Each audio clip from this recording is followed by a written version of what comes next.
I'm the Book Baron. Welcome in, everybody. Yeah, we are here to wrap up January, if you can believe it. And I'm so excited because the gray broke, so we have some decent lighting. I do have my glasses on, however, because I have a little bit of a headache. I'm trying to angle myself away from the windows a little bit so that the glare isn't horrible, but sorry if that gets annoying. But, you know, you gotta do what you gotta do. But January actually went or is going pretty well so far. I'm gonna be filming this in 2 parts per usual, but we're most of the way through January at this point. I stuck really well to my TBR. I was really proud of that. I feel like I really nailed down in that TBR what was something I really wanted to get to, I've been wanting to get to, versus what might be more of a passing phase. So that was really exciting. I stuck really well to that. I also DNF'd a whole bunch. So because of that, I'm only going to be talking about the books that I DNF'd when I got like 20, 30, 40% in or higher, because there was a lot that I read like 2-3 chapters from and I was kind of like, not for me. And honestly, I think all the DNFing is actually keeping me in a good mood. It's keeping me reading. It's keeping me excited. So far, the resolution to make reading fun and keeping it fun, it's working. Without further ado, let's jump into the books, shall we? So first off, I have 3 books that were from my reading vlog. I'm gonna link that up here for you to get all the dirty details, but I'm gonna try and keep this brief. Can't she do it? No, she can't. The first book that I have is God of War by Rena Kent, and this is the 6th book in the Legacy of God series. It's technically interconnected, kind of recommended you read it in order. I have not done that. I've only read books 5 and 6 now. These are dark romances, enemies to lovers, like minor age gap, marriage of convenience, amnesia trope. Why'd she pick it up? It's a mystery. Oh, I just realized I wrote in my notes convivience instead of convenience. I need to learn how to spell. I think reading might be making me dumber. What is this about? So we have Ava. She's a bit of a party girl. She's very girly. She loves pink. And she has been a long time like family friends with Eli. Their parents are very close. She's always had a bit of a crush on him growing up. And around her 17th birthday, she decides that she's going to profess her love to him and gets shot down brutally. And ever since then, they've had a very antagonistic relationship. They pick on each other. They love getting under each other's skin. Now in our present timeline, Ava's now in college. She bombs a cello competition that she was just in, and she's feeling kind of sorry for herself. So she goes out to party, blow off some steam. Who shows up at the club? Eli. Eli antagonizes her. They get in this big fight. She drives off. She's going to go to some other party. On the drive over, she notices someone's following her. So she calls the police, and the last thing that she remembers is talking to the cops on the phone as she spun out. She ends up waking up 2 years later. She doesn't remember anything between that accident and what put her in this hospital bed. No memories.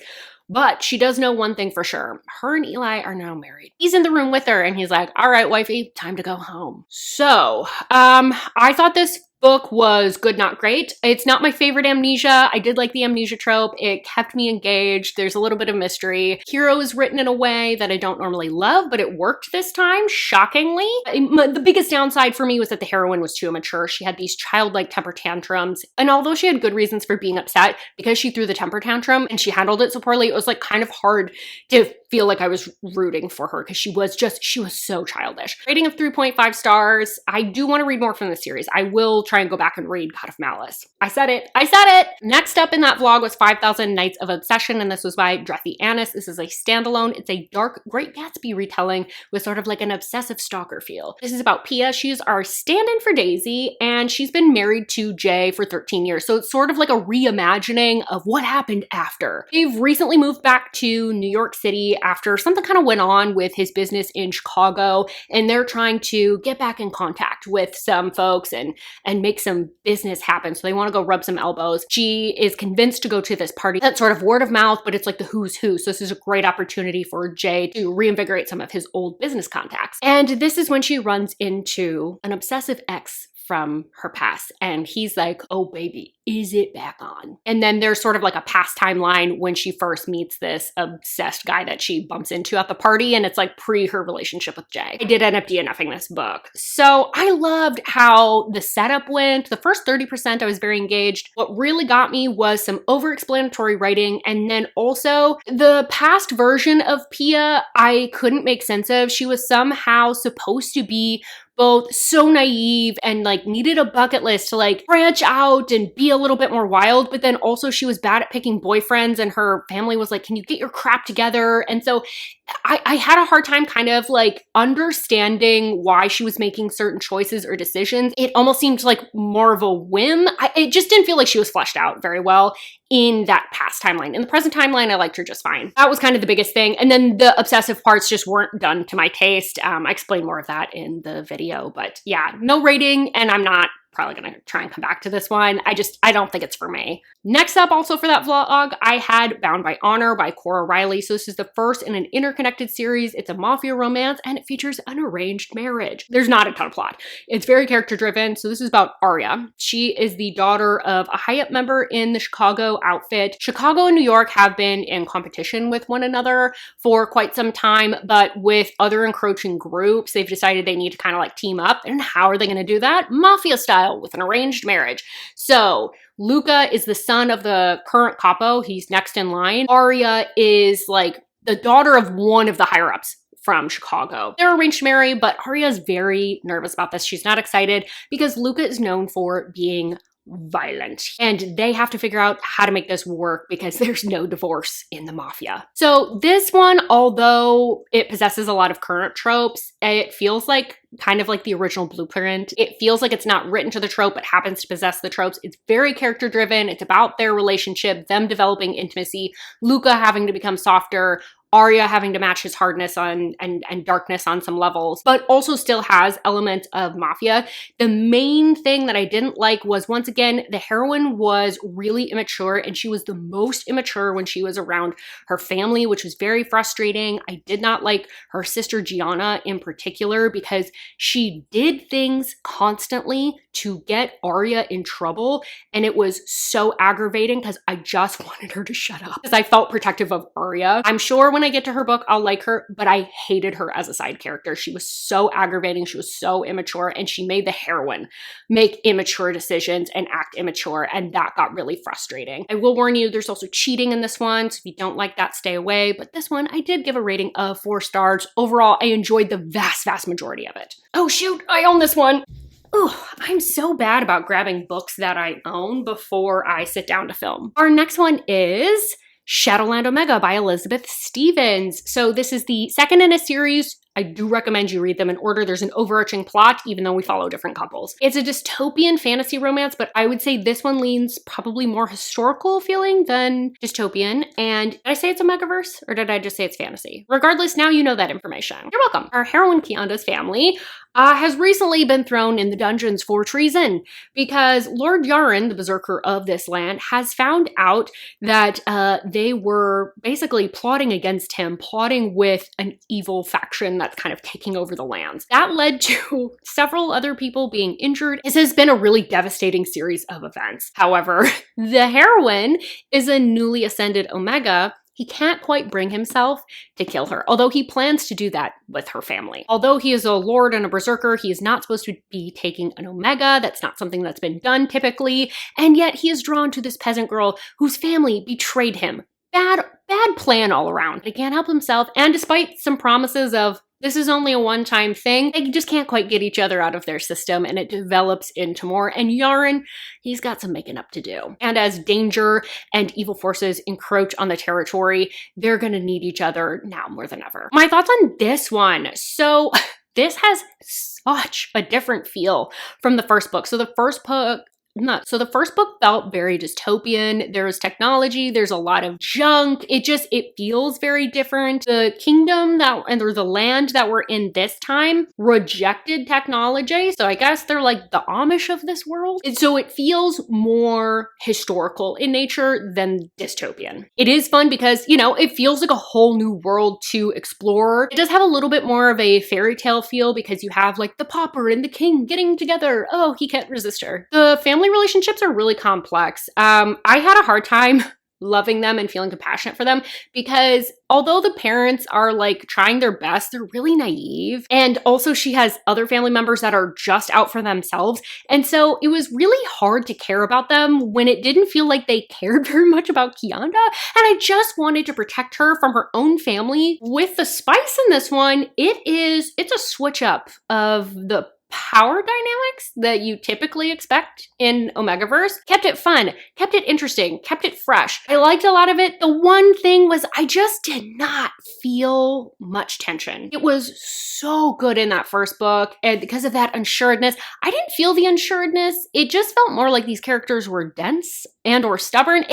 I don't know, there was like a little something that was missing with the relationship. I think this is a really good installment for this series. I'm excited to read the next one, but just vastly, vastly different than the first book, and I definitely prefer that one. So 4 stars. I will continue on when the next one gets released. Next up, we have Mural, and this is by S.J. Tilley. So this is a first in an interconnected series. It's a dark romance, obsessive hero, billionaire, age gap, and I guess it's got some crime aspects too. Our heroine's name is Peyton, and she's had a pretty tough life. She ended up running away as a teen, and ever since then, she's just like not really had a ton of connections or family. She's just kind of scraping by. She's just trying to get through life. One night, she has a man break into her place. She left her patio door open because she's on the 2nd floor, so she didn't think she had anything to worry about, and in comes this dude, because it turns out he's running from the cops. She hears sirens go by, and this guy just kind of plops down on the couch and wants to watch a movie with her, and she's like intrigued, but also a little bit scared. What was supposed to be just a brief, fleeting encounter while he ran from the cops ends up sparking an obsession, and he knows he should walk away because of his ties to this crime group, but he just can't help himself. Okay, thoughts on this one? This one,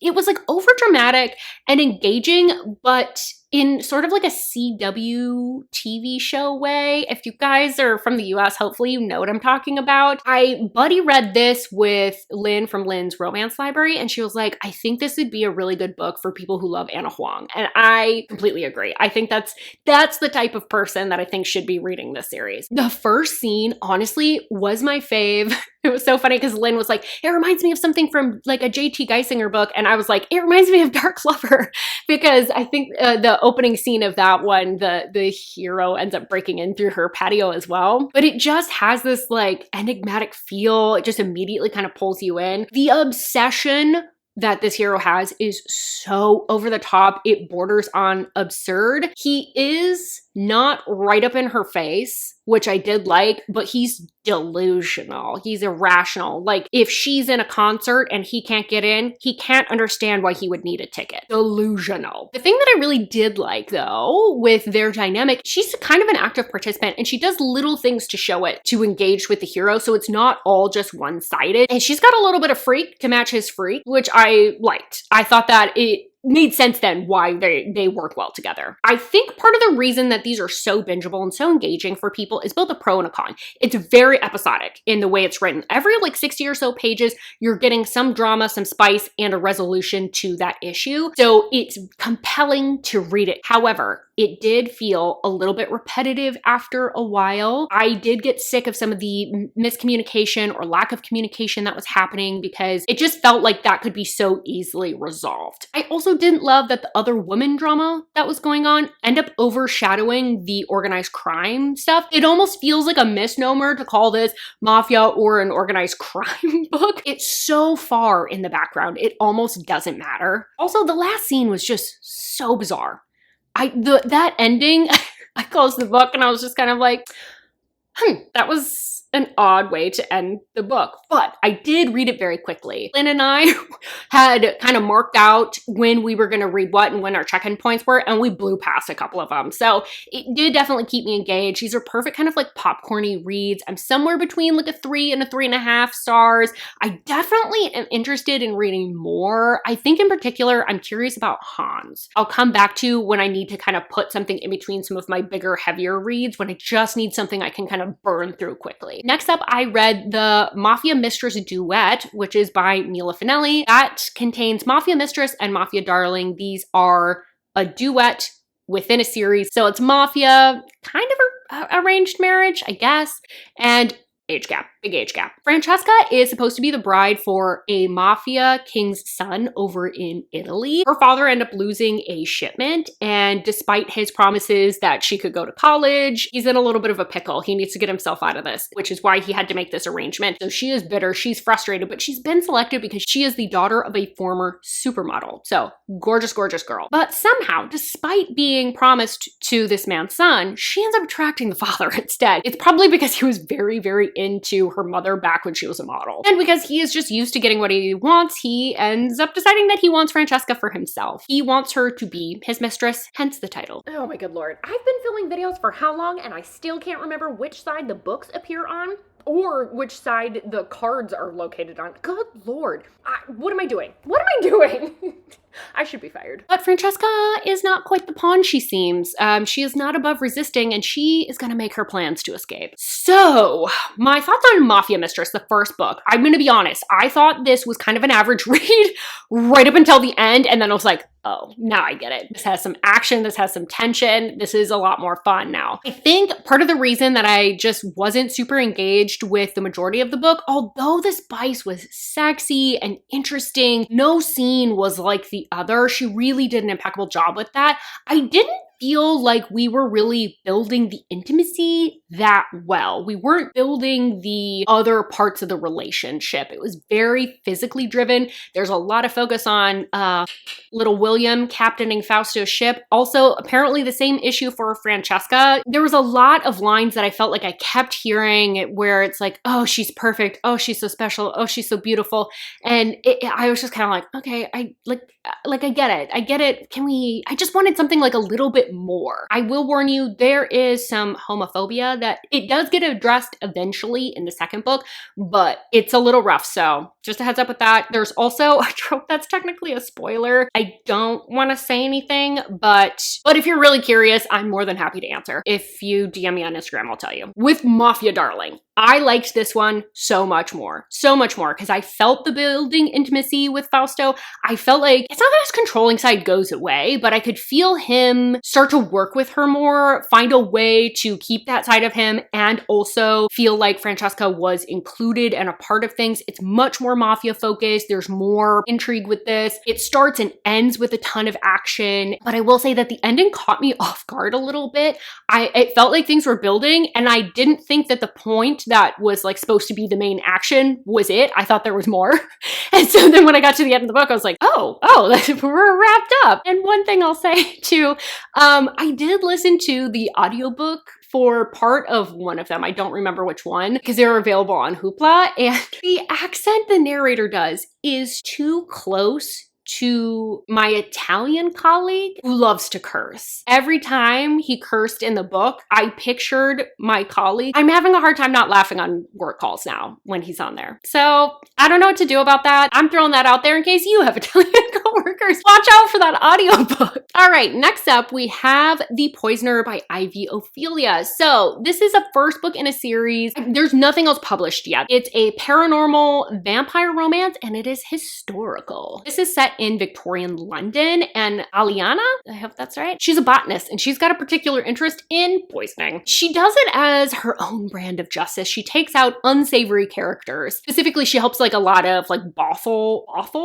she tends to help a lot of brothel owners with kind of like unruly clients that need to be just like gotten rid of. She ends up falling into the orbit of Silas Forbes, who is at a party one night with her when she's kind of coming back into society after her father's passing. So he's a little bit of a playboy. He's a little bit full of himself. He doesn't have the best reputation. She tries to poison him. The thing of it is, though, he turns up the following week. She's like, well, damn it, you are supposed to be dead. But it turns out it's pretty difficult to kill what's already dead. This begins a game of cat and mouse in public and also behind closed doors. This unlikely pairing definitely gets society's tongues wagging. I think in some of the marketing material, I saw something about she tests her poison on him and he gets to drink her blood in exchange. I don't know. I didn't get to that part because I DNF'd this book. The writing is decent and I see so much potential in this author, but this book was just not really working for me. I thought the heroine was kind of intriguing, although a little bit of wish fulfillment. She's kind of got this like unique things about her that just makes her happen to stand out, but it kind of feels like a little bit like, okay. She's got like a white streak in her hair that's genetic, and there's even like the term for the condition is actually like in the book. She loves to wear black. She owns her own business. She's tall. She's not quirky, but she definitely is odd. She definitely has like just an aura, an intrigue, something about her that is very well established even at the early outset of the book. I will say the oddness at times did get to me because it was just so strange. She's in a high stakes bet, and in order to win the bet, she pees herself. There was a time that she was in danger, mortal danger potentially, and she falls asleep. What? I really did love the initial interactions between the hero and heroine. I loved that cat and mouse. He shows up, he's kind of toying with her in public. She can't fully respond. I like that little bit of like cockiness from the hero. The problem was that that didn't really build into anything. I didn't see this like broader plan from the heroine to like try and get away from him or what she was going to do to best him. We didn't get enough of her internal dialogue or her thinking that through to feel like there was direction to this game. And a lot of times these scenes would build and build and build and build and build, and we'd get to this point where the hero would have the heroine cornered, and then the scene would just sort of like stop. What happened? We would just kind of like get up the next day and it would be without consequence almost. It was almost like that scene didn't even matter. When I was getting frustrated with some of that cat and mouse stuff, I was noticing the descriptions were a little heavy-handed. They were trying to be profound and metaphoric, and that's starting to grate on me now too. So I just found myself not excited to pick up this book. I DNF'd it around 40%. I could maybe be convinced to pick it back up, but honestly, I can't see myself giving it higher than a 3 or a 3.5. So I don't think I'm going to pick it back up again. I do think that this author has a lot of potential. I'll probably pick up something from her in the future. Honestly, I'm kind of glad I didn't like this book because I know I would have bought the hardback because the hardback editions are really pretty. No rating for this one because I DNF'd it. Next up, I read Wolfbound, and this is by Kaylee King. This is first in a series. It's technically interconnected, but I did see a note on Goodreads that it's best to be read in order. So this is a paranormal romance. It's got shifters and fated mates. We have Pruitt. She recently moved to Montana for a fresh start. She's always felt like there's something missing, and something about this move just feels right. She immediately becomes friends with this gal named Remy, and she starts dreaming about this wolf, and there's just something about this place. Her friend Remy basically pulls her in. She becomes like family to her, and her oldest brother Riker is a shifter, and he found his mate very young, which is extremely rare, but Gray unfortunately was killed in an accident with a rogue wolf. And so left distraught, knowing that he's gonna live life alone, he wants to avenge her death. Lives life on the road, killing other rogue wolves so that this sort of incident doesn't happen to other people. He ends up coming back into town and just stumbles in basically to his father's birthday party, and Pruitt's there. And now he's pissed because he's been mourning the death of Gray, and yet she's standing right there at his father's birthday party.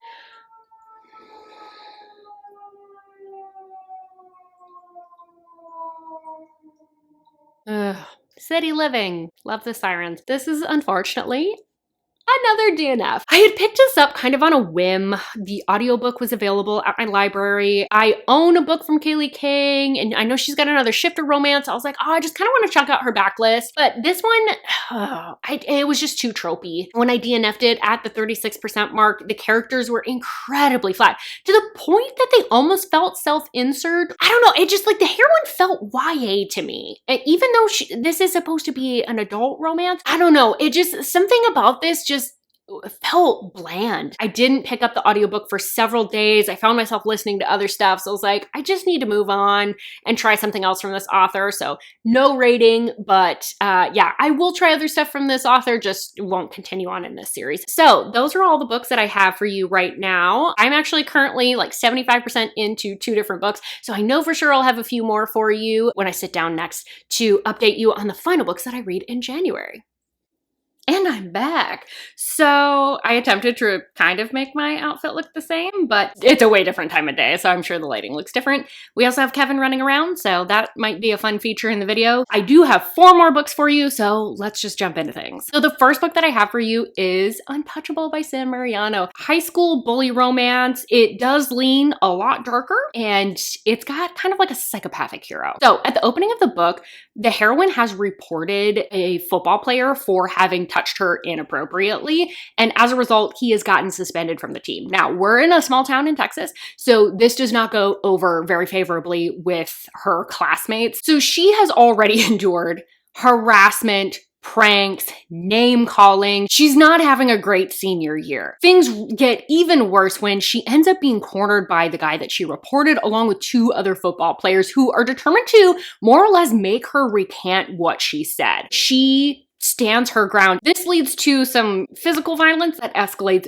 very quickly. It turns out, even though she got one of these guys suspended, he's not leading that charge. It's actually Carter who is the quarterback. And it's after this incident that apparently cat crunches occur. Why do you always want to eat when I'm filming? Sorry, you're gonna hear cat crunching. I don't know what to do. He's nothing if he's not a diva. Back to what I was saying about Untouchable. This horrible incident ends up leading to Carter really developing some interest in our heroine, which is not what she was expecting at all. And although his attention is very coveted in this high school, I mean, he's the high school quarterback, he's got this very golden boy persona, you know, what's not to love, except for the fact that it is a well-crafted mask that hides some really dark stuff underneath. This incident has kind of awoken this beast in Carter, and now he knows he's got a place where he can kind of put his demons, because no one's gonna believe her if she tries to report another football player for almost the exact same thing she reported another one for. I don't even know how to start talking about this book, to be honest. 10,000% understand why this is so hyped, because you start out with what is so degrading, unforgivable, DNF levels of intensity, and it lasts for chapters. And you're just like, oh my God, this is gonna be the hero? And honestly, there's gonna be plenty of people that are not gonna be able to get past those handful of chapters, which is valid, but like, I need therapy. I was intrigued. It's so deeply psychological. From the very first incident, these 2 are trying to outwit each other. He doesn't care about who gets hurt in the wake of everything that he's doing, whereas the heroine really does. She's trying to minimize destruction. So she has different barriers and obstacles that she's working around in order to try and outdo him. I also think it's really interesting because unlike a lot of other books that have kind of psychopathic heroes, he has developed this persona. Wasn't born this way. So it makes it more interesting and more compelling because it's something that he is more or less consciously trying to do, rather than someone who just doesn't have any empathy for people. And the way that the hero sets everything in motion is impeccable. When I was realizing all the pieces he's putting in place to make sure he covers his tracks, to make sure she can't tell anybody about what happened, to make sure that he has full control over her, I was like blown away. His sense of humor was so sick and messed up. I was sending screenshot after screenshot of things that I highlighted out of the book to Nikki. Nikki's trying to like start her workday and I'm just inundating her with messages. Oh, but it wasn't just Nikki. I also inundated Lynette from Book Vibes with Lynette after work. So I really just bookended my day by bombarding people with texts about this book. And I had a lot of feelings about this book, needless to say. Anyway, let's get back to it.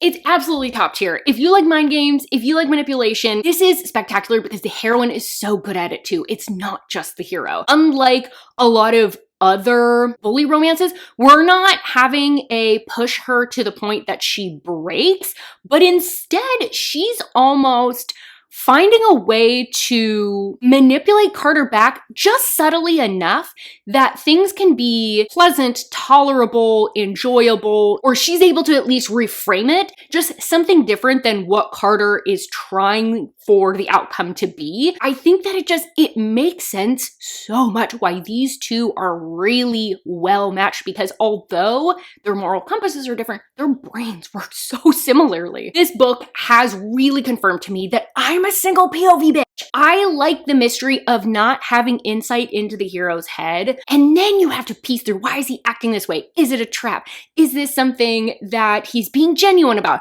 I don't know. The feelings are complicated and we just have the heroines to sort through. We don't have any additional insight. You can probably guess based on this that this is absolutely a 5-star. This is very likely a new all-time favorite. I'm worried that this has ruined bully romances for me. Next up, I have All the Missing Pieces, and this is by Catherine Cowles. This is a standalone, and it is a romantic suspense mystery. Ridley is our heroine, and her twin tragically goes missing, and it seems very likely is not alive, right on the cusp of their college graduation. This ends up driving Ridley into looking into unsolved cases and to help families get the closure that they need, and she does this through hosting a podcast. She's had several successful seasons. Her latest season is bringing her to this small town in California. She believes that there is a serial lifer that started in this area and has left one victim alive. And so she really wants to figure out what happened, to figure out how he escalated to these other victims and find the commonalities between all of these crimes. But because it's a small town, the people are really protective because the gal is more or less a recluse in her own home and hasn't really lived a life since.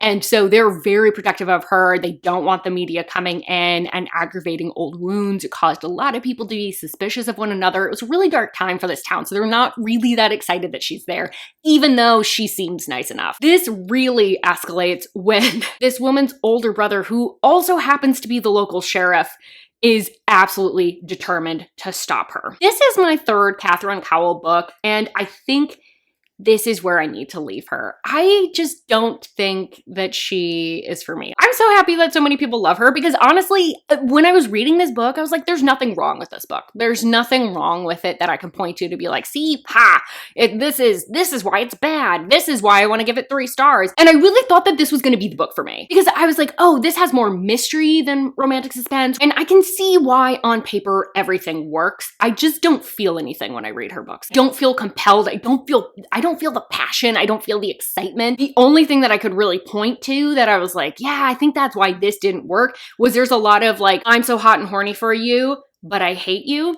And that doesn't build tension to me. So that's the only thing that I'm like, and I'm grasping at straws to explain this.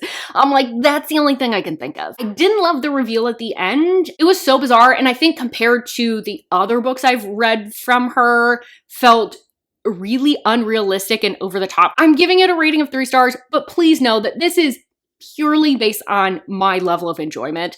I think if you like Catherine Cowles, you'll have a fine time with this book. If you like romantic suspense, you'll have a fine time with this book. This is my last go. This is my last attempt. And yeah, I think I'm gonna leave her here. Next up, I have Beautiful Fiend by Lola King, and this is a first in an interconnected series. It's a very unhinged rival gangs, kind of dark romance. So we are in a town called North Shore, and it's like this crappy town. There's 2 gangs that fight for control of this territory. The heroine is part of one of the gangs, and the hero is part of the other. They're both like related to the heads of these gangs. This bad blood runs like generations deep. The Kings at the beginning of the book just finally gain control in a very crucial moment. Hayden, our hero, ends up going after the heroine immediately because he wants to really brutally enact some revenge for things that have happened in the previous few years from when her gang was in power. Hayden ends up creating some very awful blackmail before sending her tail tucked on her way to just deal with the fallout of what happened. She ends up spending the next couple of years trying to figure out how she's going to get out of this gang and building up an MMA career. She's trying to keep her nose clean. She's not really involved in any of the gang business anymore. She's determined to get out. Unfortunately, right around this time where she is about to have her come up, have her moment, maybe escape this place, Caden needs a runner from some very dangerous activities that no one else will do. And his father has agreed, you can run this operation, but you have to find someone to be your runner. He's like, I'm never going to find someone in the gang that's willing to do this. They would be the fall guy when he realizes this is his chance to cash in on the blackmail. Caught between trying to get out and not wanting these videos of her to be released, Hayden is able to pull her into his schemes and back into his orbit. This is one of those books that came at the perfect time. So when I picked this up, I was just about to finish Untouchable. I was terrified I was going to go into a slump because I had been trying a few other books to have something ready when I made the transition to a new book, and I wasn't finding anything. And Cynthia was like, I have a book I need you to read. This is unhinged in the same way soap operas are, or I kept saying it reminds me of Tate James, where there's constantly action, drama, violence, something's always going on, and you have like small moments where things kind of like wind down only for it to ramp back up in a way that catches you completely off guard. But it was so compelling. It was so compelling to read because there was constantly something going on. I was so entertained. All I wanted to do was read this book. I am going to warn you, I do find personally that the writing is a little bit unpolished. There was times where I could see something get set up or something was said, and you could almost kind of feel the author be like, I know you're gonna have questions about how this can be possible, so I'm gonna write a few sentences about how it is, and kind of like shore up some of those plot holes after the fact rather than like having that worked out before we get to that moment. Hi, I'm popping in again. Also, there was quite a few times where things would be set up and then just completely drop and we would never hear about them again. There was zero follow through. So there was just like a lot with the plotting and pacing. Things just really weren't making all that much sense. But anyways, I just wanted to pop in and say that in case you decide to pick this up. I wanted to make sure you were forewarned. Like I said, it kept me entertained. I was willing to overlook it. I didn't really care. Leave logic at the door. If you want to pick this one up, leave your logical brain at the door because there's lots of things that happen that if you think about them for too long, they don't make sense. Use soap opera logic. What I really liked was really that the dynamic between the hero and heroine is that same kind of like tense, he is pushing her. And because he has this power over her because of the blackmail, he's really in the driver's seat. The thing that's interesting with the heroine is like, she wants it. She's attracted to him. She's interested in him. But because they have this background as being rivals, she knows she shouldn't. She can't say yes without having put up resistance. So when he pushes her, she's like, well, I mean, I did my best to fend him off. I guess I have to just be with him. I don't know what to tell you. It was really fun because you can understand the heroine's perspective, her resistance to this, and also why the only way this relationship works is if Caden pushes. Also, bonus points because the hero has the same tattoo that I have. It's in a different location, but he has an Ouroboros tattoo. But then I had to take his bonus points away because he made fun of Good Charlotte fans and called them 40-year-olds trying to relive their youth. And I'm not in my 40s, and I'm not trying to relive my youth. Good Charlotte's just actually good. So he can lick rust and get tetanus as far as I'm concerned. The one critique that I have besides the writing, and this is the thing that actually kind of settled my rating, there was this weird slowdown around like the 50-60% mark and like the 80% mark. There's things happening, but like the tension isn't the same. It isn't quite as compelling, and I think it's because the plot got a little bit lost right in there. Hi, popping in again, apparently. I think the main thing that really slowed this down was the amount of spice. There was lots that was included, and I didn't feel like it was like building the intimacy during this section. So it was like we weren't building to anything, and I was kind of like, where are we? I'm lost. I need something more than this. Okay, now I really am gonna stop talking about this damn book, but I promise it's fun. For all my complaints, it's a really fun book. I'm giving a rating of 4 stars, but such a fun ride. Definitely want to read more from this author. These are like the perfect books when I'm like, I'm in a slump. This is the author I'm turning to. The lighting is getting weird. Let's see if I can shuffle this over a little bit. There we go. Sweet. The last one that I have for you is a weird one. It's Cushel's Dart by Jacqueline Carey. This is a first in a trilogy following one character that's part of a broader series. So it's a like medieval style fantasy. So this takes place in Terranage. I think I said that right. Which is more or less like a alternative France, like medieval France.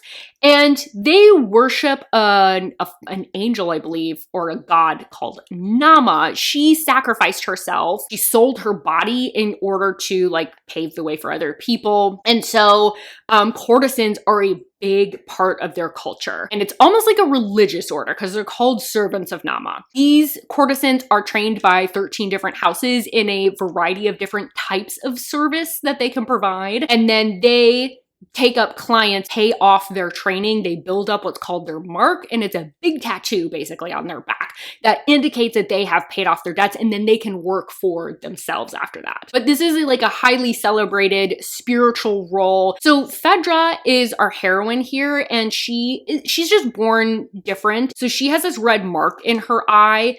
And because her parents are in some kind of odd circumstances, they end up selling her into indentured servitude. There's a nobleman that immediately recognizes what that red mark in her eye means and ends up purchasing her. He has a very special purpose for her.